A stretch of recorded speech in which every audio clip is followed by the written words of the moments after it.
Pinalakas pa ang suporta para sa local artists sa rehiyon. Cordillera Heritage and Art Hub, binuksan ng Department of Tourism Cordillera. Karagdagang detalye mula kay PIAUC intern Laika Shane Corpus. Binuksan na ang Cordillera Heritage and Art Hub dito sa Department of Tourism Cordillera Administrative Region.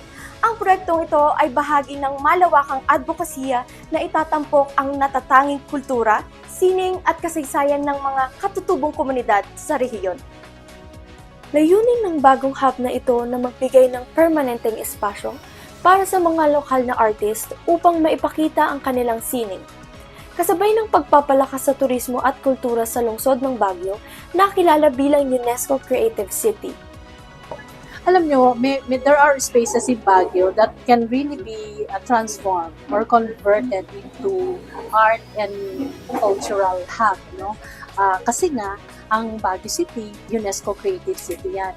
And one of the requirements actually ng UNESCO ay to provide venues or yung mga tinatawag na art hubs, no? Para magkaroon ng opportunity and space of our artists for their expressions, for their art expressions. Sentro rin sa inisyatibo ang pagbibigay ng karagdagang pagkakataon sa kabuhayan para sa mga local artist, lalo na para sa nananatiling kultura ng paghahabi.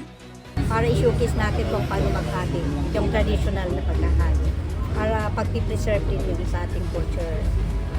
Kasi hindi lang sa habi o kikita, kundi yung pagmamahal para mai-preserve yung ating kultura sa paghahabi. Yan yung pinaka-important din. Layon din ng hub na ito na maging espasyo para sa mga aktibidad at immersion kung saan maaaring makisalamuha at matuto ang mga turista ukol sa katutubong pamana. So, if you have visitors, lalo na yung ating tourism industry, travel and tours, no? Kung may mga bisita sila, now part nga of immersion is to learn about culture and heritage. So, this is the perfect venue for that. Yeah, it's free. It's free for the public. It's also free for tourists for as long as kasama silang tour guide naman, no?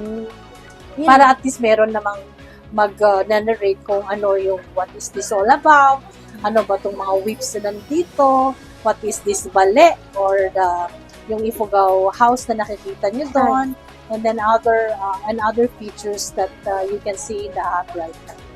Magsisilbi itong permanenteng hub upang mas mailapit ang mga katutubong likha sa publiko, habang pinapanatiling buhay ang natatanging sining ng rehiyon para sa mga susunod pang henerasyon. Inaasahan na ang hub na ito ay magsisilbing tulay upang mas makilala ang galing at husay ng mga lokal na alagad ng sining ng Cordillera. Isang paanyaya rin ito sa lahat na bisitahin at saksihan ang yaman ng kultura ng rehiyon. Mula rito sa Baguio City, ako po si PIAUC intern Laika Shane Corpus para sa PIA News Cordillera.